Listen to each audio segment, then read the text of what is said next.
Hi, it's Katrina. Maru Janira Fort.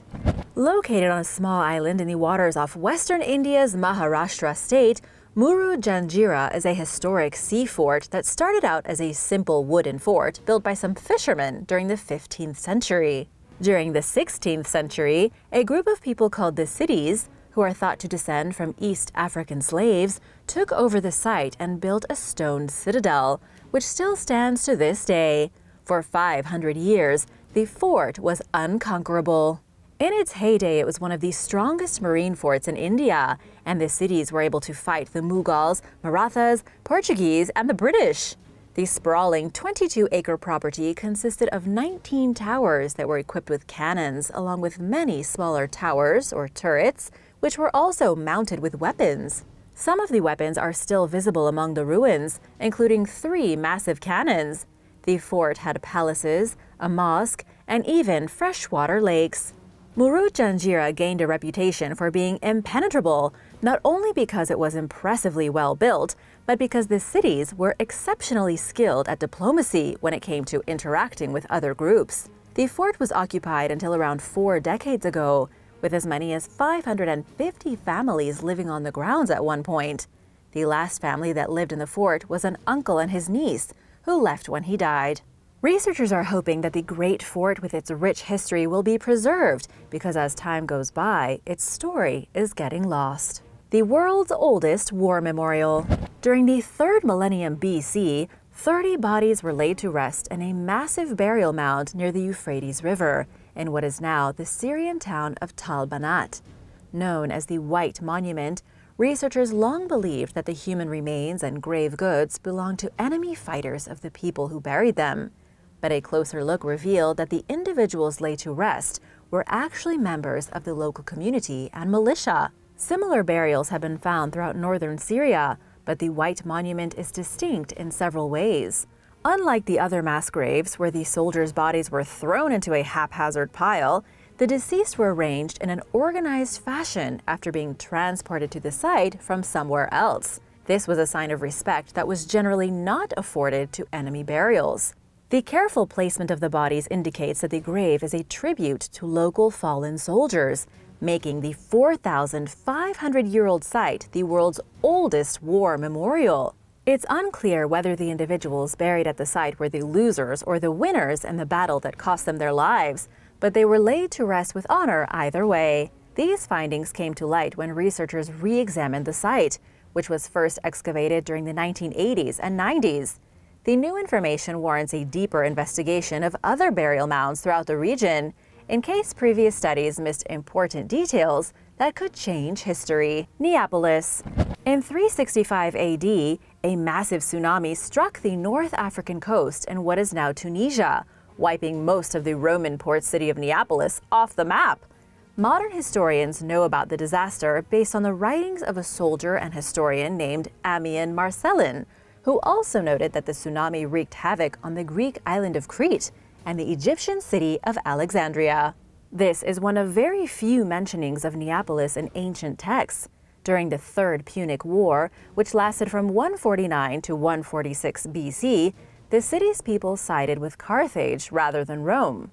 The Romans won the war and took control of the city. Its absence from historical records suggests that Neapolis was punished in some destructive way for supporting the enemy, leaving experts with little to learn from.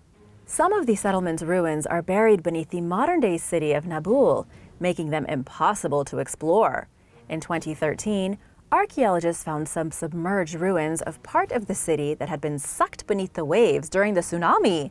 The discovery came after a storm ravaged the seabed, revealing man-made stone structures, including street signs and monuments. Included among the ruins were more than 100 containers that were used for making a popular ancient fish-based fermented condiment called garum, indicating that Neapolis specialized in its production. This alone suggests that the city was one of the Roman Empire's richest and most important commercial centers, and yet so little is known about it since it was shunned from the history books. Sistine Chapel of the Ancients. Around 12,000 years ago, or perhaps even earlier, some of the first people to live in what is now southeastern Colombia covered about an 8-mile stretch of cliffs with tens of thousands of paintings over many generations.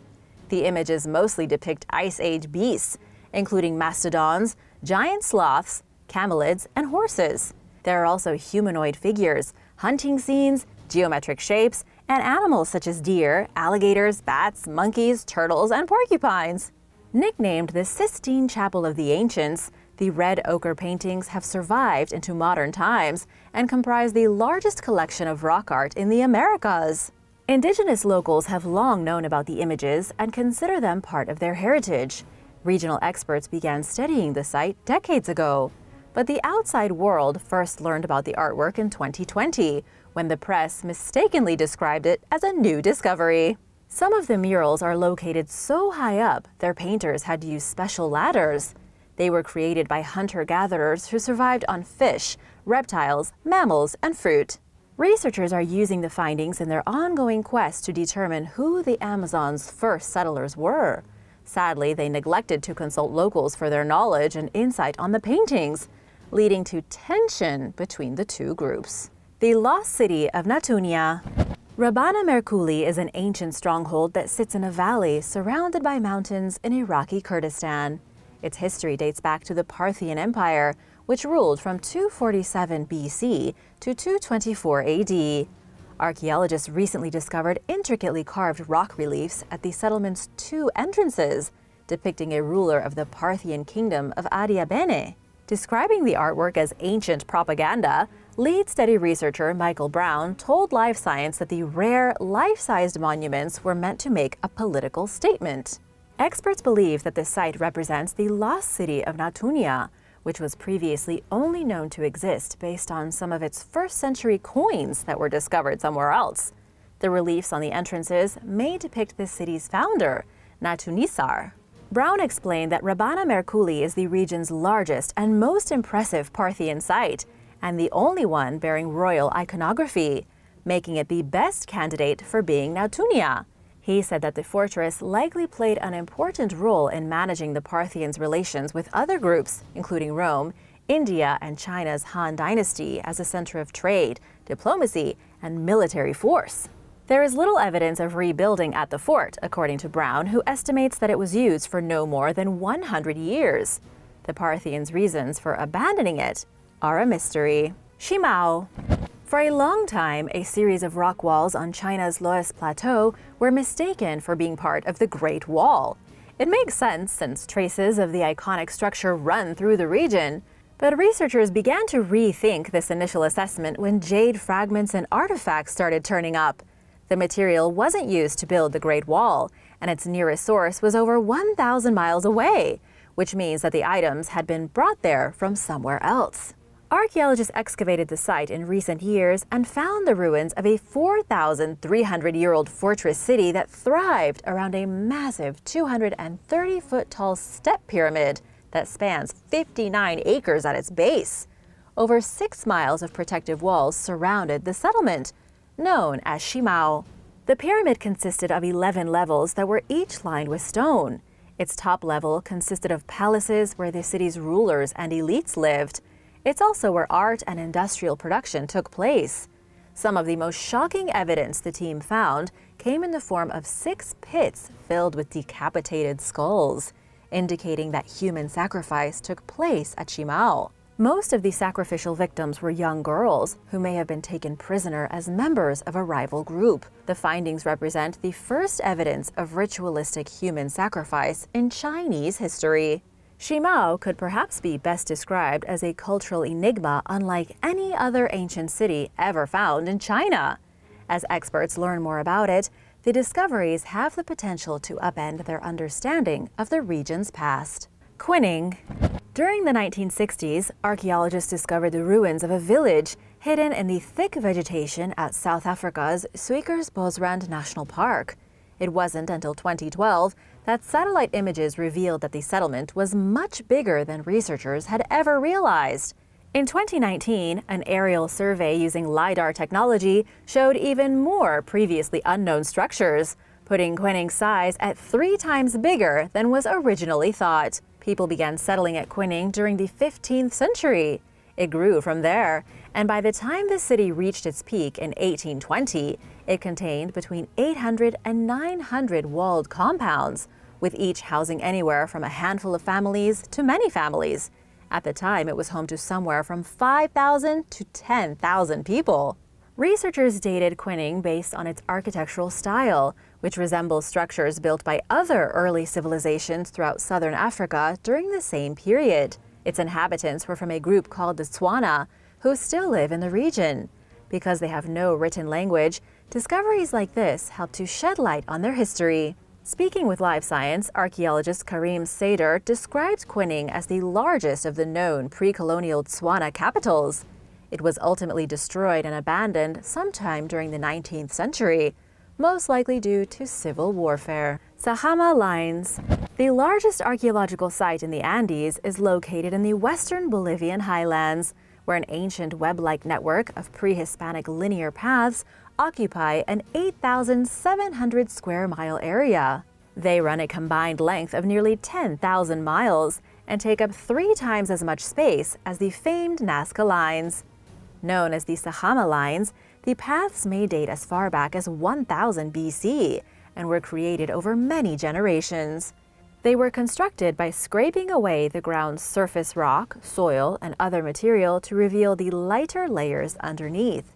They traverse through rugged terrain, more or less in straight lines, with the longest lines measuring up to 12.5 miles long. Experts know very little about the Sahama Lines or the people who created them, who may have used them for navigation to sacred sites and villages that were located along the way during pilgrimages. The lines are dotted with the remains of shrines called wakas and burial towers called chulpas. During the early colonial period, the indigenous Aymara people used the Sahama Lines to connect Catholic churches, shrines, and hilltop chapels. They also reused structures and artifacts that were left behind by the previous society. Some researchers even believe that the Sahama Lines are still being used today, but there is no proof to support these claims. Ancient Islamic necropolis in Europe. The Iberian Peninsula served as a frontier between warring Muslims and Christians during a bloody series of religious conflicts that marked the early medieval period, famously known as the Crusades. Muslim rulers conquered the area during the early 8th century, securing their victory by offering generous surrender terms to the population, who by then were fed up with the harsh conditions they endured under previous leadership.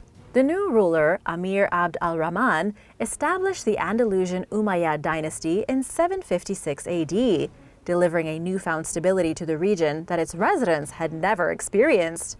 He brought an unprecedented level of power to Muslim rule by unifying the various Islamic groups that had conquered Spain.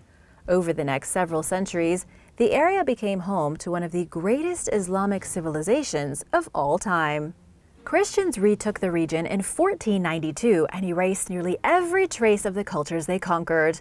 Archaeological discoveries in recent years have revealed a much larger Muslim presence on the Iberian Peninsula than researchers previously thought. In 2010, a team in the Spanish town of Tauste unearthed over 400 ancient Islamic tombs containing at least 4,500 bodies on an ancient burial ground dating back to the 8th century. The remains show that the bodies buried were associated with Muslim funeral rituals and suggest the town was largely Islamic for centuries, despite there being no mention of this phase in local historic documents. History tends to be written by the victor, and we still have a lot to learn about what really went on in certain places and times. Mardan. Archaeologists were digging among the remains of an ancient settlement in northern Iraq in 2018 when they unearthed a pottery vessel filled with 92 cuneiform tablets. It wasn't until they were deciphered by language expert Bettina Feist that they learned the 4,800-year-old city's name, Mardan. The ruins indicate that the settlement was first established sometime between 2800 BC and 2650 BC, and it peaked between 1900 BC and 1700 BC. Even after its heyday, Mardan continued to thrive until sometime between 911 BC to 612 BC. It was part of several large empires at various points and also functioned as an independent kingdom. The cuneiform tablets date back to around 1250 BC, when a governor named Assur-Nasir ruled the city as part of the Assyrian Empire. They contain details of Assur-Nasir's administrative and commercial affairs with the people of Mardan, according to excavation leader Peter Faltzner. The pottery vessel the tablets were found in was sealed with a thick layer of clay, indicating that residents may have purposely preserved them for posterity, perhaps at a time when Mardan was under attack by another kingdom. Researchers know relatively little about the ancient city's rich history, but have found evidence that it was built and rebuilt numerous times before it was ultimately abandoned for unknown reasons. The castles of King Arthur. There have been many stories about the legendary King Arthur and his Knights of the Round Table.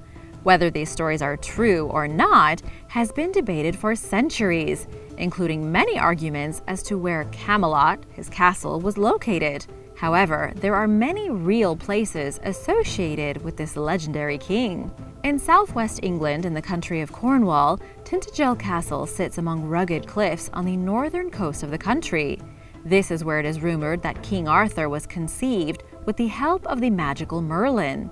Tintagel Castle is the only location thought to be the birthplace of King Arthur, but when it comes to his infamous court of Camelot, there is a lot of debate. Some people believe that Arthur made his home in Wales at a place called Caerleon, which was an ancient Roman town. This theory makes sense, as Arthur could have used the Roman defenses to his advantage. Other places that might actually be the fabled Camelot include an Iron Age hill fort in Somerset, and some even put the location as far north as Hadrian's Wall, at the site of Roxburgh Castle near Kelso. It's interesting to think that the mythological king that is so associated with England could have in fact been Scottish or Welsh. Although it's still unknown whether King Arthur actually existed, all of the other places are real and packed full of history for you to discover. Troy. The Iliad, written by Greek poet Homer, is a series of poems that a lot of scholars know well. Even if you aren't familiar with the Iliad, you may have heard of the wooden Trojan horse, or Helen of Troy, considered to be the most beautiful woman in the world, and was responsible for sparking the war between the Greeks and Troy. The warrior Achilles may also ring a bell for you. This legend of Troy has been passed down over the years and is mentioned in lots of books and films. However, many are unaware that this infamous city was actually a real place. To get to the lost city of Troy, you'll need to head to Turkey. Located on its north coast is the archaeological site that explorer Heinrich Schliemann uncovered in 1870. He found the ruins after setting out on a mission to try and find all of the places mentioned in Homer's Iliad. Set upon a hill, archaeologists found many layers to the city within the rock. The city of Troy, if it existed, was most likely here. But the same spot is home to 8 or 9 different cities built on top of each other over the years, so it's anyone's guess which layer may have gone through the Trojan War. Although it's not known or proven that the Trojan War actually took place, the people of Troy had their fair share of troubles. There's evidence of fires, battles, and even earthquakes occurring at the site. This ancient location still brings in visitors to this day, eager to learn about its history. Do you want to go? I sure do. Xanadu. When you think of Xanadu, you might think about the 1980s pop hit by Olivia Newton-John. However, many may be surprised to find out that Xanadu is a real place. Xanadu was the capital of the Mongolian Empire, which was located in modern-day northern China in the 13th century. The first time that the Western world ever heard of the city was from the famous explorer Marco Polo in 1298 AD. The city became shrouded in mystery when it was mentioned by Samuel Taylor Coleridge in his poem called Kubla Khan. Within this work of art, he talks about the luxurious buildings of Xanadu along with streams and geysers spouting water up to the skies, making the city seem like something out of a fairy tale. Some of the descriptions in his poem are definitely true, while other details are extremely exaggerated. There might not be exploding geysers, but there were a lot of springs in the area that the people of Xanadu could use to get water for their crops. It is estimated that around 200,000 people lived in the city at its peak. The poem also talks about the area being luxurious, which is also most likely true. The streets were laid out according to practices of feng shui, and the palace complex was lavishly decorated. The ruins of Zanadu are now considered a UNESCO World Heritage Site. However, for many people, it still remains the mythical city of Eastern splendor, thought up by writers, explorers, and figures from the West. El Dorado. You might be familiar with the animated DreamWorks movie The Road to El Dorado, where two down-on-their-luck adventurers end up finding the fabled city of gold. However, the rumors about El Dorado go back further than that, and there may even be a nugget of truth to the tale. The famous city of El Dorado was not mentioned in history books until the early 1500s. Rumors began circulating of a legendary city of gold, whose kings had covered themselves in gold powder and plunged into the nearby lake. Many treasure hunters, hearing this tale, set off for South America, many of whom lost their lives during the search. In 1535, Gonzalo Jimenez de Quesada and his men were traveling through Colombia when they came across the Muisca people who lived by the shores of Lake Guatavita. This was the same tribe of people with kings covered in gold dust. And so, conquistadors did what conquistadors do. They attacked and defeated the Muisca tribe, and afterwards they scoured the depths of the lake in hopes of recovering any riches they could find. They did, in fact, find gold. However, the amount was a lot smaller than they were originally anticipating. As a result, the conquistadors believed that there was no way that this was the El Dorado of legend, and carried on looking. Further expeditions have turned up nothing at all, leading many to believe that El Dorado was nothing but a myth. The Bermuda Triangle. In December 1945, a group of U.S. bomber planes set off from their Navy base and started to fly over the coast of Florida toward the Atlantic Ocean on a routine bombing practice mission. Their lead pilot somehow became disoriented, and as they were following him, so did the crew.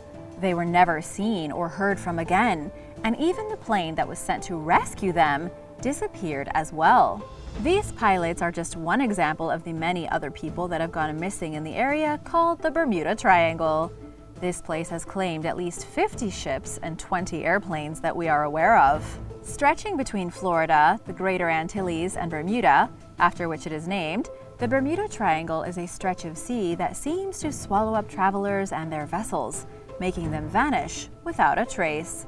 Scholars and scientists have often wondered why this location is so deadly, and question if its mysterious effects are even real.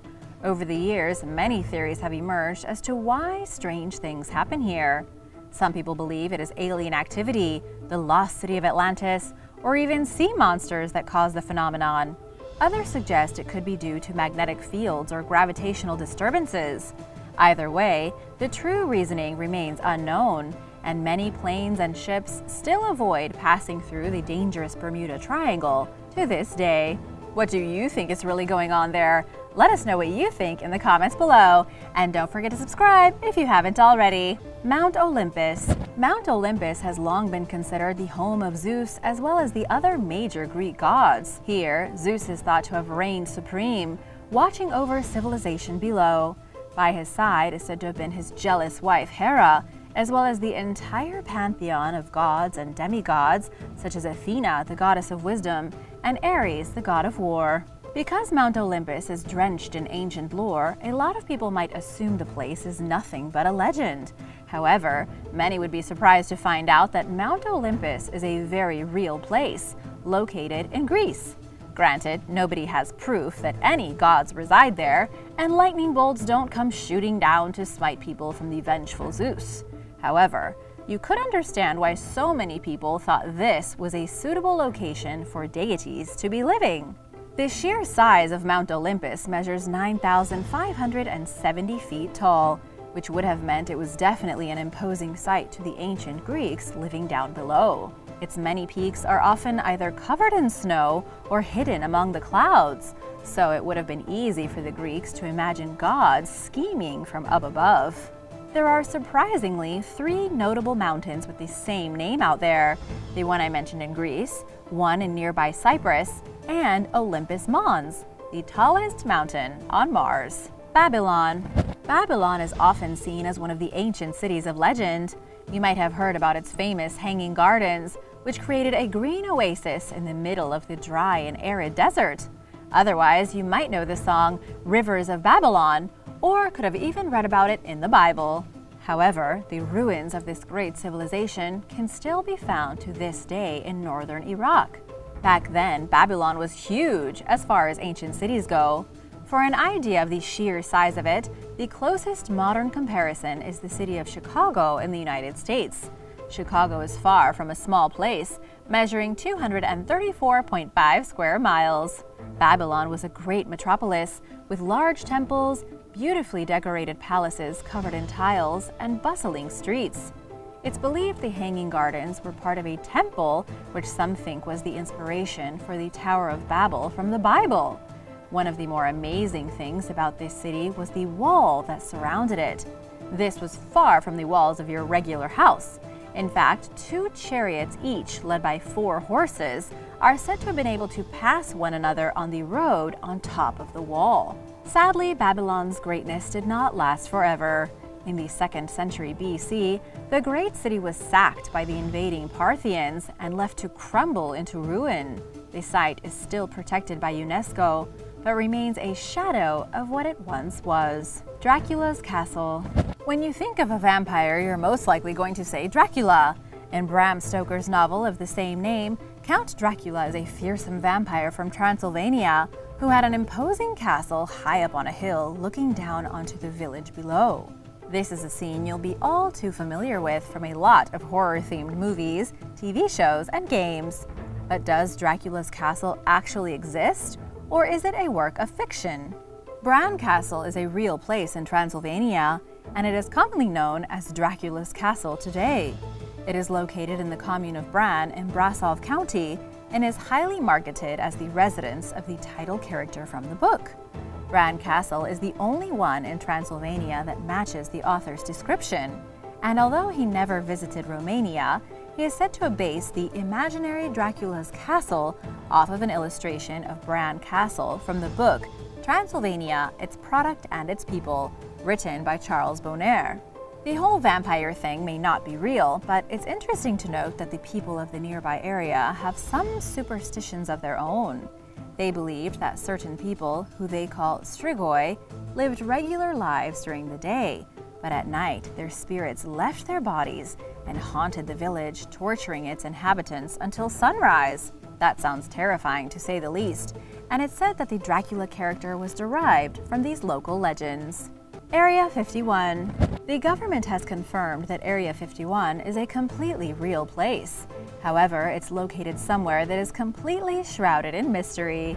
This military installment has long been the subject of conspiracy theories, including aliens and advanced technology. Area 51 is located in the deserts of Nevada in the USA and is a classified U.S. Air Force base. There are many theories as to what goes on here, with the most popular one being that aliens are kept and contained at the site. You can't fly over it, and despite being built in 1955, it was only officially recognized as recently as 2013.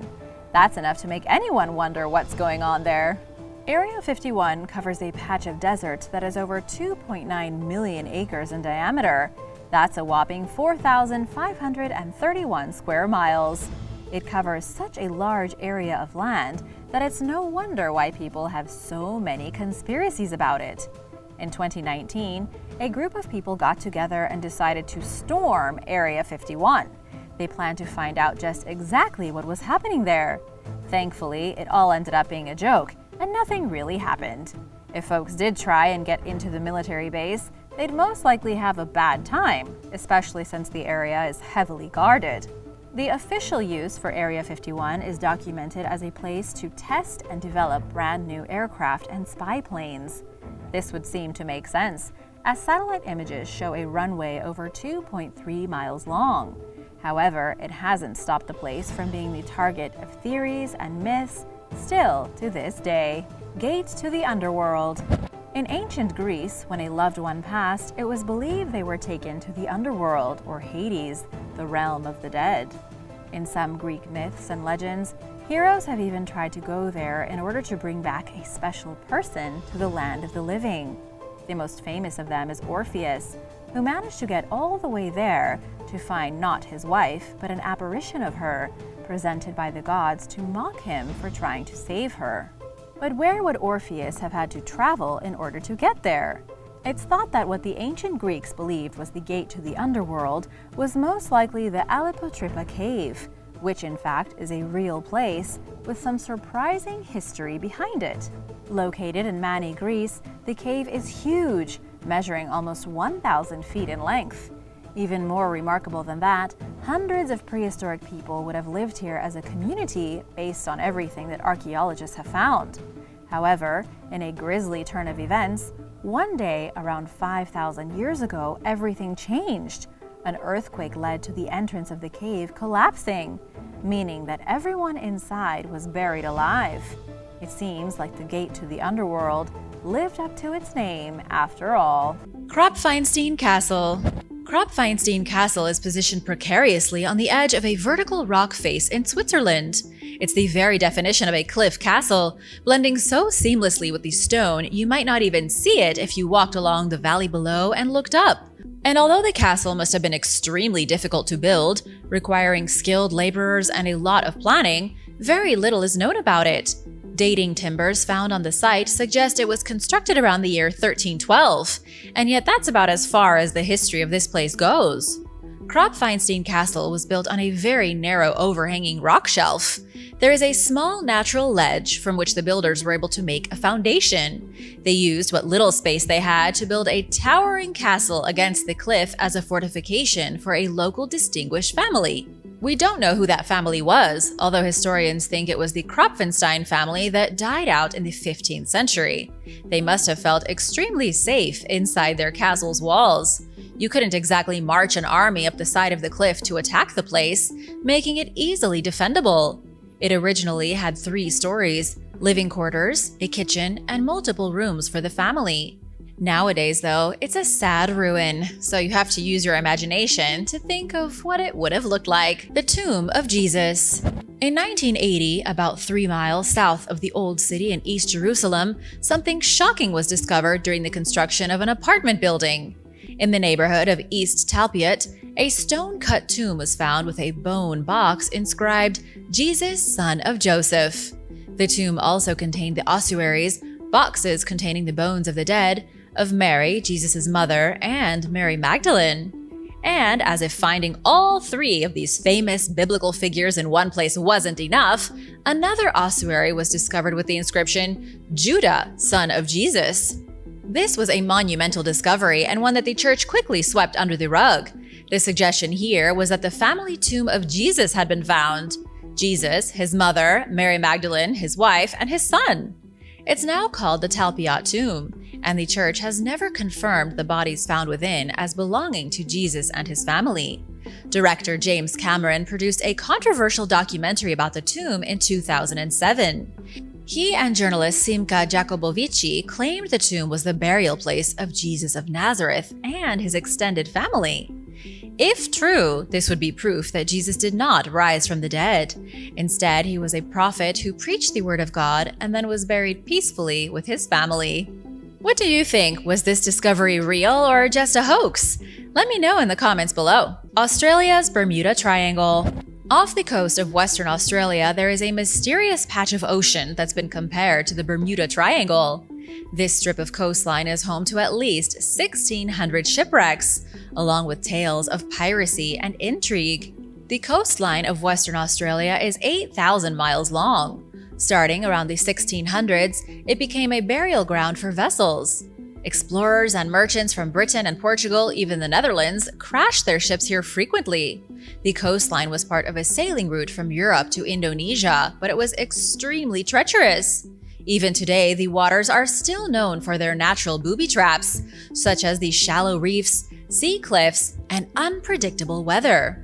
According to National Geographic, the first recorded shipwreck was 400 years ago. A ship called the Trial sank near Karatha town in 1622 while on its way to Indonesia. They hit some rocks. Over 100 crew members were swallowed by the angry sea, and the vessel was lost. The reason the coastline has been compared to the Bermuda Triangle is because of the other 1,599 ships lost here. Not all of them so easily explainable. The SS Kumbana, a luxury passenger ship with over 150 wealthy patrons aboard, entered a swirling cyclone in 1912 and was never seen again. It's one of the greatest maritime mysteries. Mount Doom. An astronaut aboard the International Space Station recently snapped an image of one of the craziest-looking places in the world. It's called Mount Ruapehu, and it's the largest active volcano in New Zealand. It was also the very volcano used for filming Mount Doom in the original Lord of the Rings trilogy. That makes it a legend in its own right, and one of the most fascinating places on Earth. The volcano can be found at the heart of Tongariro National Park. At its summit is a hydrothermal lake over 9,000 feet above sea level. Inside the heart of the volcano is a magma chamber that keeps the lake between 59 and 113 degrees Fahrenheit. It's like a natural hot tub, only extremely acidic because volcanic gases dissolve into the water and make it toxic. The real-life Mount Doom is one of the most potentially dangerous things we know about. Researchers are constantly monitoring the hydrothermal lake for any potential change in activity. In 2021, researchers saw that the temperature of the water dramatically spiked, causing them to upgrade the volcanic unrest level. It hasn't exploded yet, but if Mount Doom ever goes off, things could be very bad for the human race. It's shoutout time! I wanted to say a big thank you to Brandon McAllister and Darren Haig for supporting this channel. If you are new here, welcome! And be sure to subscribe if you haven't already. The PucherLoock Cave Castles. The PucherLoock Cave Castles in Austria can be found hiding in dark caverns about 75 feet above the Muir Valley floor. According to tradition, Chalon Castle was built in the smaller of the two caves on the Pleskites Mountain. A knight eloped with a Saxon princess, took refuge in the cave, and together they built a mighty fortification hiding in the shadow depths. It's a romantic story, but one that might not be entirely true. There's another local legend that says the castle is haunted by a man who had no shadow. He lived in the ruins of the castle and kidnapped young girls on moonless nights. Not much is known about the true construction of the castle, only that it was first mentioned in 1181. It later came under the ownership of the Lords of Sauron in 1472. Then, in the next century, it was abandoned and left to ruin. The second castle is Lueg Castle, and it occupies the larger of the two caves on the face of the cliff. It was built as a mighty fortress just inside the mouth of the cave in the 12th century, and even improved upon in the 14th century. But just like its twin on the other side, Lueg Castle's history is shrouded in mystery. Legend has it that a criminal gang took up residence inside and largely destroyed it before the place was permanently abandoned. The Valley of the Golden Mummies. In 1966, famed Egyptologist Zahi Hawass and his team discovered a gigantic burial site in the Bahariya Oasis of Egypt.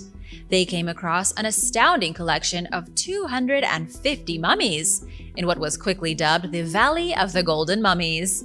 The mummies date back about 2,000 years, to the time when Egypt was ruled by the Greeks, then the Romans. After the initial discovery, following several more seasons of excavations, the total number of mummies found reached over 10,000.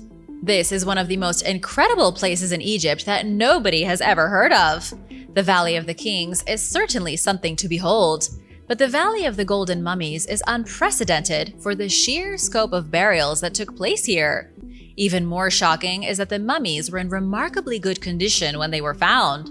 Some were decorated in gilded golden masks, their sarcophagi decorated in scenes of gods and goddesses, and some wearing masks of ancient gods like Anubis, god of mummification. All the decoration was a big shock because such treatment would have cost a significant amount.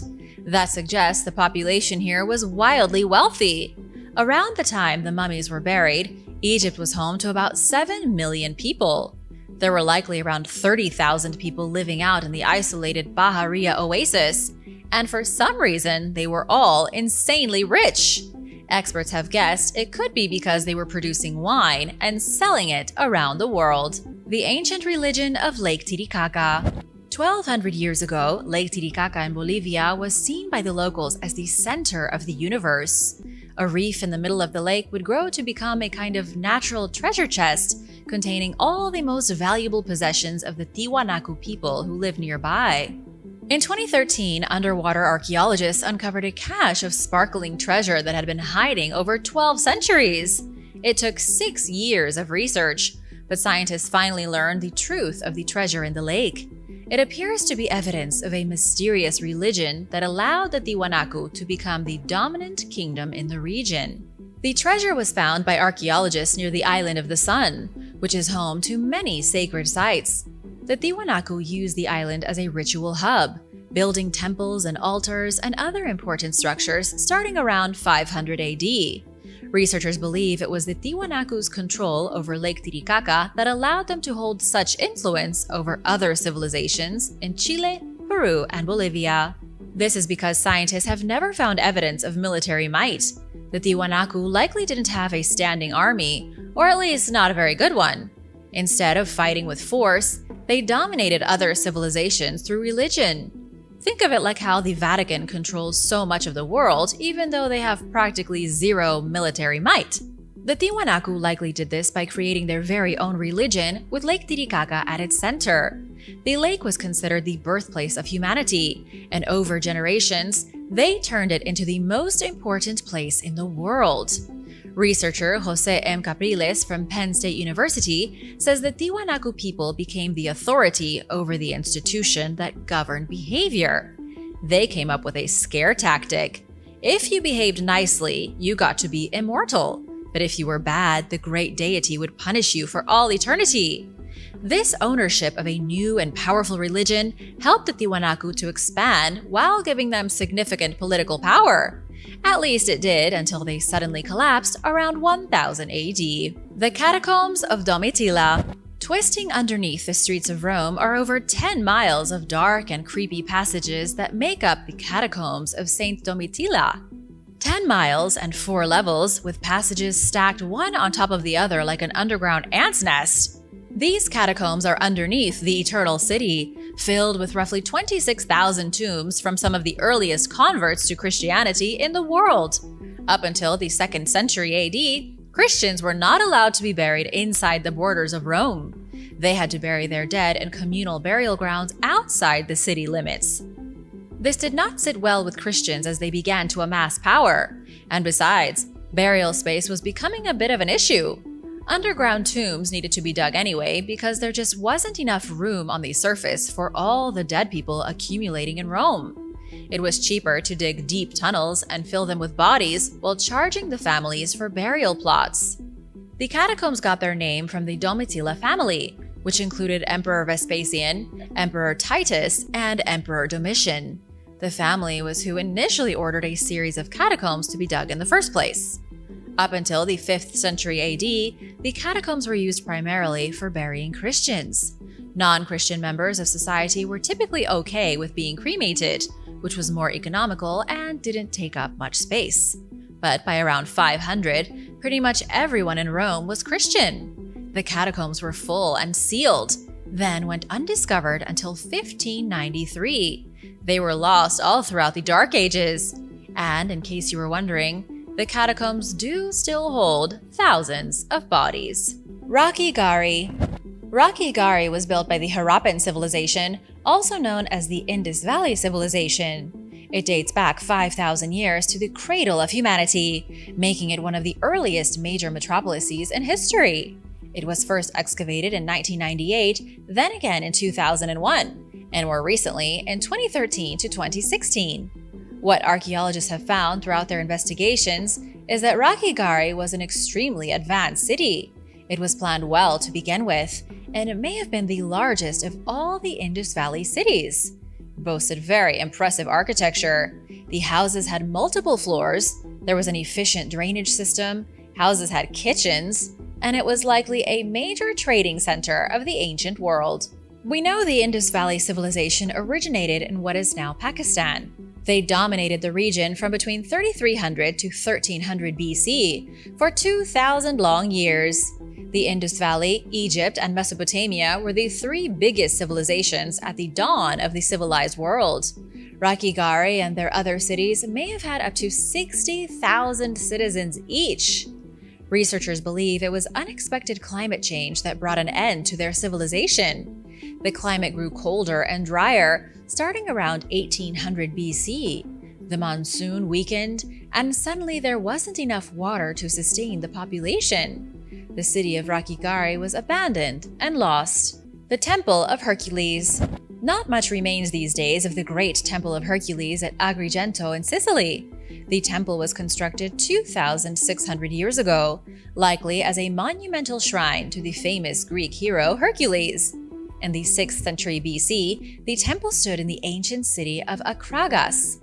It was part of the Hill of the Temples, less than a mile from the Temple of Concordia, which is even more famous. The Temple of Concordia is considered one of the best preserved Greek temples anywhere in the world, with almost all its columns still holding up the original roof. However, the Temple of Hercules is a mystery, because we don't know how grand it was, who commissioned it, or if it was even really dedicated to Hercules. The ruins suggest it once possessed 6 columns on each facade, with 15 along the sides. There are only about 8 columns standing now, and none of them are in very good shape. The only reason it was even given the name Hercules was because of an ancient mention by the Roman historian Cicero. He wrote of a great temple in the area with a statue of Hercules so heroic people would come from far and wide just to see it.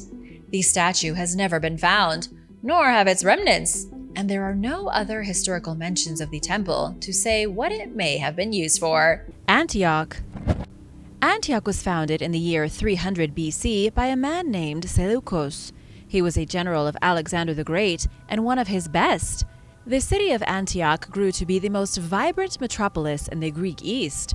Over 2,000 years ago, it rivaled both Alexandria and Constantinople in its size, its civilized decorum, and its citizens' truly modern way of life. Antioch became the capital of ancient Syria and one of the main leaders in the Roman East.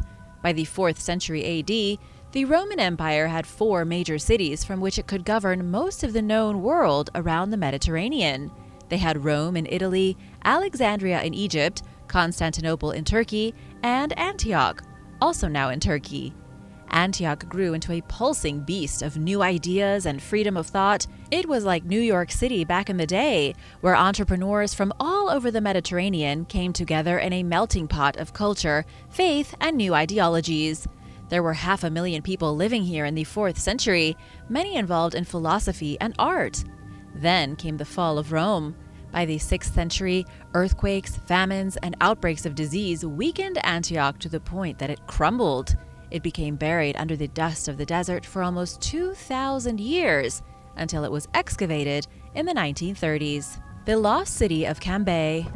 About 120 feet deep off the coast of India, researchers with the National Institute of Ocean Technology were doing a routine assessment of water pollution when they found some strange artifacts. They discovered a piece of wood and some other scraps of material they believe once belonged to a city that stood at surface level 9,500 years ago. This would be a major shock to the history books because, up until now, the earliest advanced civilization in India was the Harappan civilization of 2,500 BC. That means there were people here about 5,000 years earlier than previously thought. The evidence for this mysterious city was found in the Gulf of Cambay.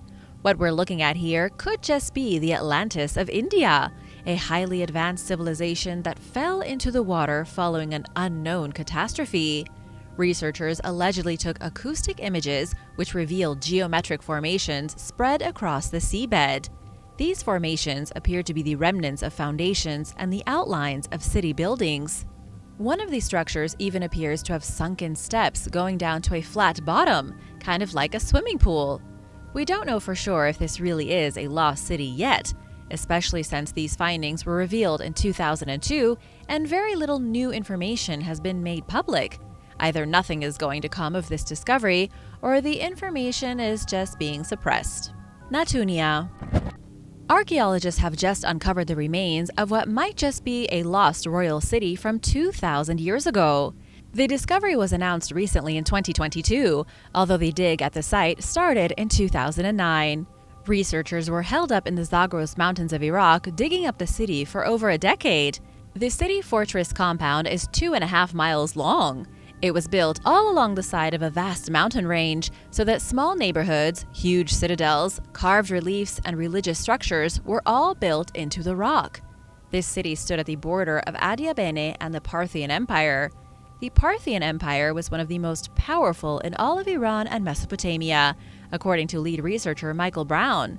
Adiabene was a smaller, much weaker neighbor. The team found mysterious carvings at the main entrance depicting the worn figure of a king. They don't know which king he was, but he was almost certainly the founder of the city. And as for which city this is, researchers say it could be the ancient lost city of Nunia. The place is only known because its name shows up on extremely old and rare coins. Sadly, we don't really know what happened to the city or the Adiabene, but if history in general is any indication, they were most likely destroyed.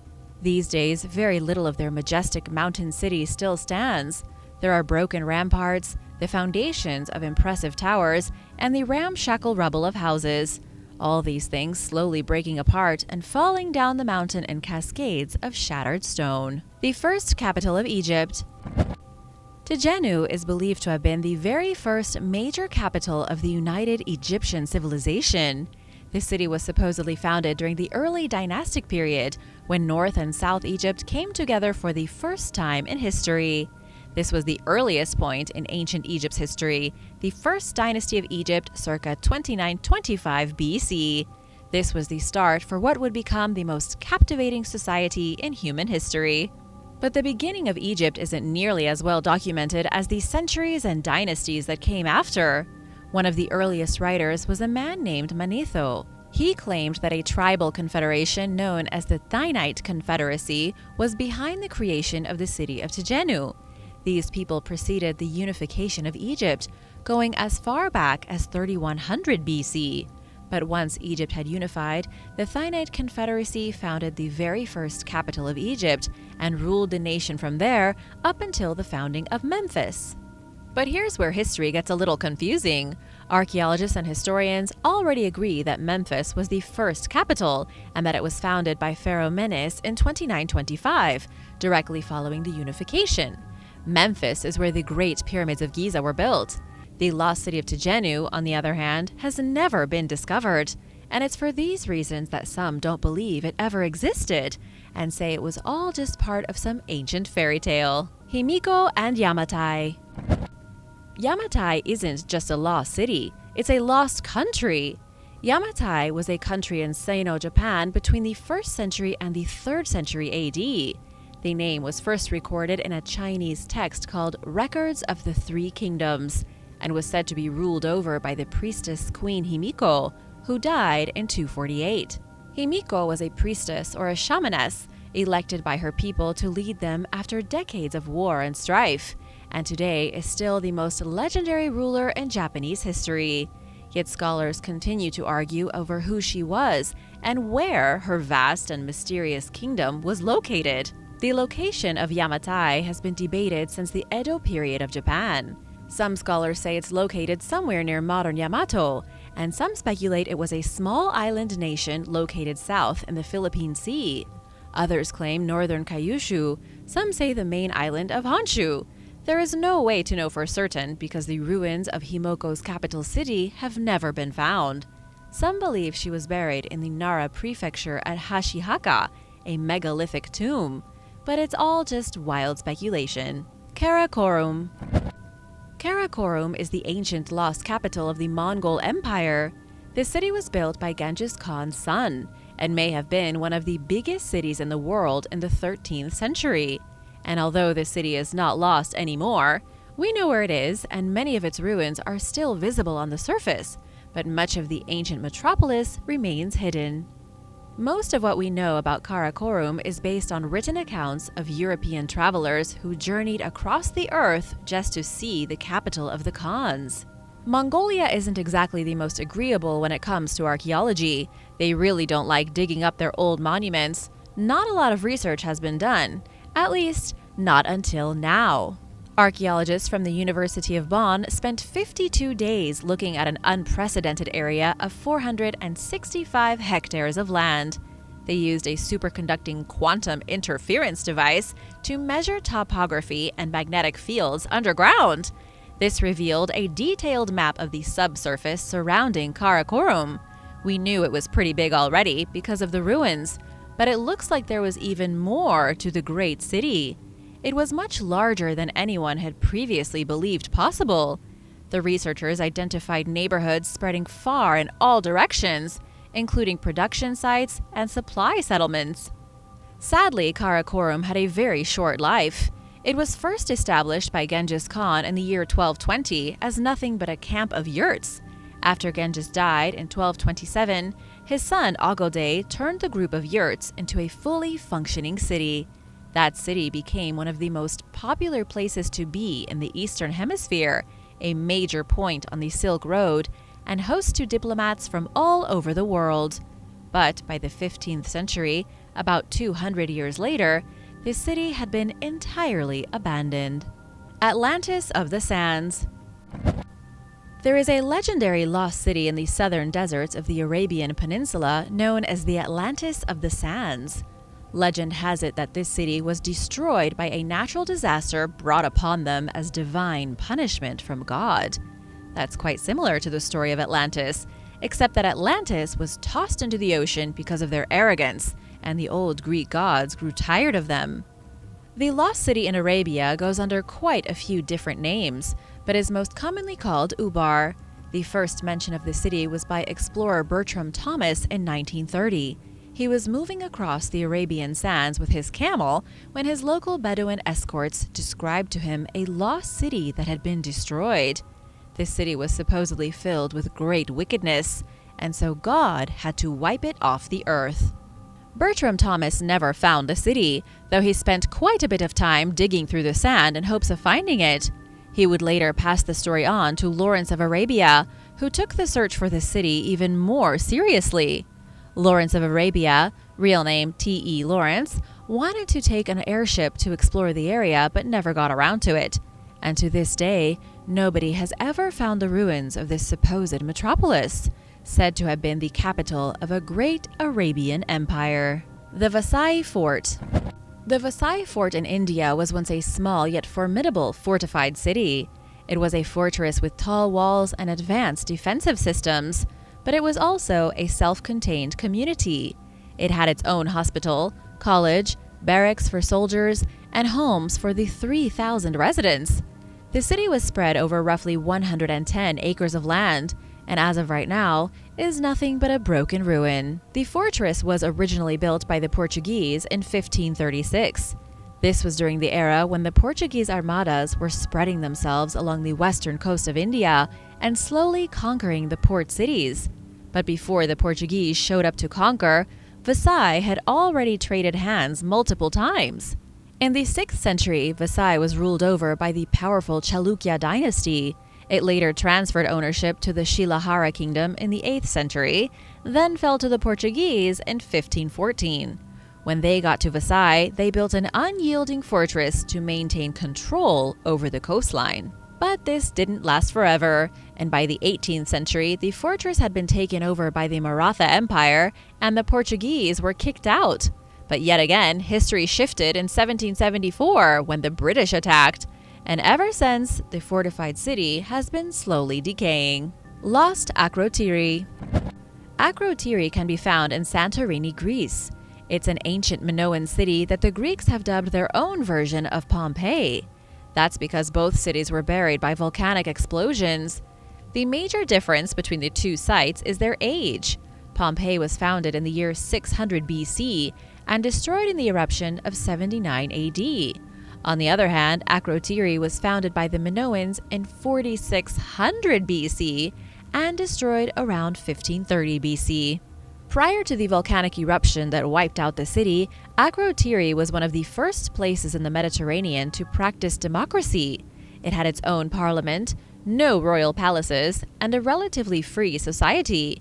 Excavations in the city have revealed lavish houses 2 to 3 stories tall, advanced underfloor heating for the winter, indoor toilets, and hot and cold running water.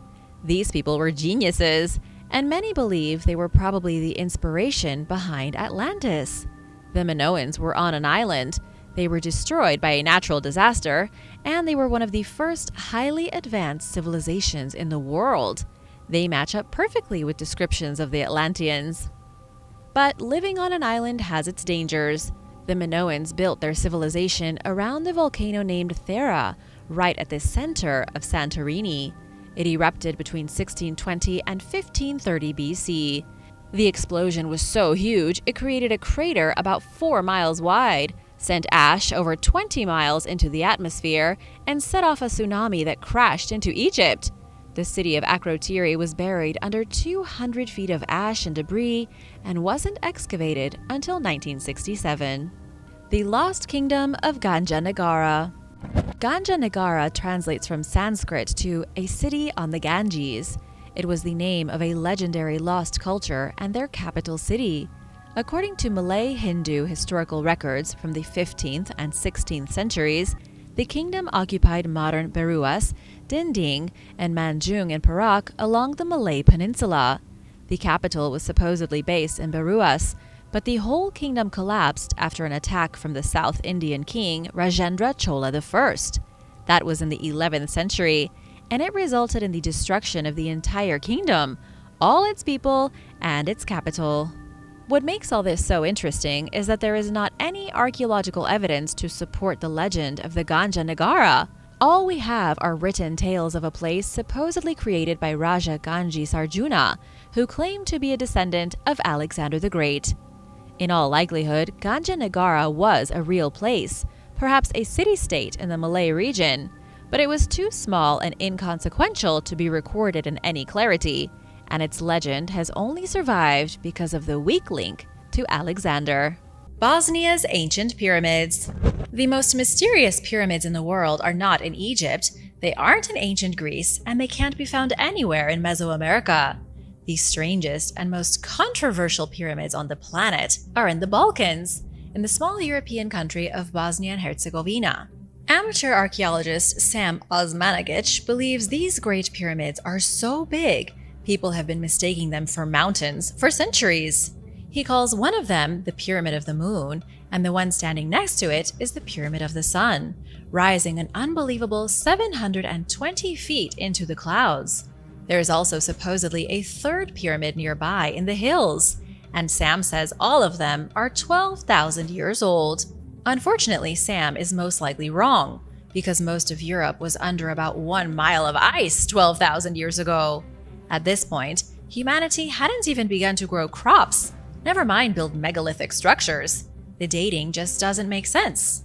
However, that hasn't stopped Europeans from going crazy over these alleged pyramids. Since the claims began circulating in 2005, there have been over 400,000 people who have visited the sites, and yet nobody has confirmed the pyramid-shaped hills to be artificial structures. As far as most scientists are concerned, they are just mountains. But if they are ever proved to be 12,000-year-old pyramids, it will change human history forever. Early opium. At a burial site in Israel dating back to the Bronze Age, archaeologists have found something unexpected. They came across the earliest evidence of somebody using opium in the ancient world. Researchers found residue of opium, which is an extremely powerful narcotic, inside pottery vessels over 3,500 years old. The jars were scattered around the burial site in central Israel at Tel Yehud. This region was once known as Canaan and was the famous home of the Canaanites from the Bible. It was archaeologists with the Israel Antiquities Authority who first discovered the mysterious burial site in 2012. But it wasn't until recently that they identified traces of opium inside the pottery. They tested 22 storage jars and found that 8 of them contained obvious amounts of the highly addictive substance. What's even more interesting is that the pottery vessels were not all made in Israel. Some of them were imported from the island of Cyprus, suggesting some kind of prehistoric opium trading network. Researchers are now guessing that early Neolithic communities learned of the natural properties of opium and used it to their advantage. Since the plant did grow naturally across the Mediterranean, it would have been an easy thing to farm and cultivate. What nobody's entirely sure about is just how heavily addicted ancient people may have been to opium. We know the ancient Egyptians only allowed their best warriors and their priests to use opium. We also know it was used by the Sumerians to reach higher states of spirituality. However, in ancient Israel, it looks like the Canaanites may have been using it recreationally and in very unhealthy amounts. Chapultepec artifacts. Archaeologists in Mexico have come across a collection of artifacts in a rather unexpected place in Mexico City. These artifacts were hiding just underneath the surface of Chapultepec Forest in Mexico City. This is one of the oldest urban forests anywhere in Latin America, with archaeological sites inside of it dating back to 1200 BC. The forest has been an important place in Mexico's history for over 3,000 years. These days, the forest is managed by the National Institute of Anthropology and History. It's also a popular park just outside the bustling streets of Mexico City's historic district, a place where hundreds of thousands of people walk every single day. The recently discovered artifacts were being trampled by people daily as they walked through the park, and nobody had a clue. Archaeologists decided to dig about 3 feet under the surface. They immediately found burned clay vessels, curious human figurines, and even charred artifacts that appeared to have been burned in strange rituals. It turns out, this forest was the home of a pre-classical village during the height of the Teotihuacan civilization, between 225 and 550 AD. Sadly though, archaeologists can't just dig up the whole park, and people will most likely continue to walk over everything without realizing. Crystal stuffed dino eggs. A pair of dinosaur eggs were recently discovered by paleontologists in China. The dinosaur eggs are each about the size of a cannonball and are filled with strange, shining crystals. This whole discovery turned out to be extremely strange. It's not that unusual to find dinosaur eggs, but they aren't normally filled with crystals. Also, paleontologists don't know what dinosaur species laid the eggs. They believe the eggs belong to a previously unknown dinosaur, one they don't currently have a name or description for. The dinosaur eggs were found in the Anhui province of East China and were dug up from the bare soil. Researchers say the eggs are nearly spheroid, like oblong cannonballs, and their inner surface is covered in calcite crystals. Calcite is a mineral typically found in bird eggs and dinosaur eggs. The crystals likely formed when the calcium carbonate separated from the structure of the eggshell and was deposited on the inside surface. Then, over millions of years, it grew into calcite crystals. It's something that can happen, but it's incredibly rare to find with dinosaur eggs. Fossils in the mountains. As unbelievable as it may sound, fossils from one of the first reefs in the world were found on top of mountains in Nevada, specifically the mountains of Esmeralda County. High above the deserts of southwestern Nevada, not far from the border of California's Death Valley, traces of a tropical reef have been discovered. This reef was alive 520 million years ago, right after a period known as the Cambrian explosion. This was a time when the Earth exploded with rich biodiversity of complex life. At that time, Nevada was completely covered by water, and the mountains of Esmeralda County were on the sea floor. Organisms that lived and died in the prehistoric ocean were buried in the sediment, along with dead corals. Millions of years later, these fossilized corals and animals rose to the peaks of the mountains to be found by paleontologists. A paleontologist from Johns Hopkins University in Maryland, Emmy Smith, recently visited these mountains to find more fossils. Smith said that even though she was walking around on mountains, it also felt like she was scuba diving. She and her team came across the fossilized remains of filter-feeding sponges called archaeocyaths. And of course, they also found plenty of traces of extinct life from one of the first coral reefs to ever thrive in the ocean. What other amazing archaeological discoveries do you think could be hiding on mountaintops? Let me know in the comments below. And while you're at it, be sure to hit that subscribe button if you haven't already. Treasure in the Bahamas. On January 4th, 1656, a navigational error caused the Nuestra Señora de las Maravillas to sink. This ship was a massive Spanish galleon that was on a voyage to Spain from the Americas. The ship had just loaded itself to the brim with treasure stolen from the native people, disguised as royal tax and private property. These riches were taken from the conquered tribes of the New World so that the King of Spain could grow even richer. However, the ship never made it to Spain. It sank, and all the treasure went down with it. The site of the wreckage was relocated almost immediately after the ship sank, but nobody could find any of its treasure. In the following centuries, many people tried desperately to get rich by scavenging the shipwreck. It wasn't until 1972 that explorer Robert Marks salvaged some small pieces of the wreckage. Then, even more remains were salvaged between 1986 and the early 1990s by Herbert Humphreys. But it was just recently that a team of underwater treasure hunters finally brought up the good stuff. A team with Allen Exploration, created with help from the government of the Bahamas, discovered a small trove of treasure. Down at the bottom of the ocean, off the coast of the Bahamas, hiding under layers of silt, they found solid silver bars, gold chains, emerald pendants, and other amazing relics. This was no easy discovery because the treasure was scattered along about an 8-mile stretch of the ocean floor. People had been searching for the treasure in the wreckage, when in reality it had already been pushed by the ocean currents for miles in all directions. The treasure will now be put on display at the Bahamas Maritime Museum. The Harakbut Face. The face of Harakbut is one of the most mysterious things that's ever been found in the Amazon rainforest.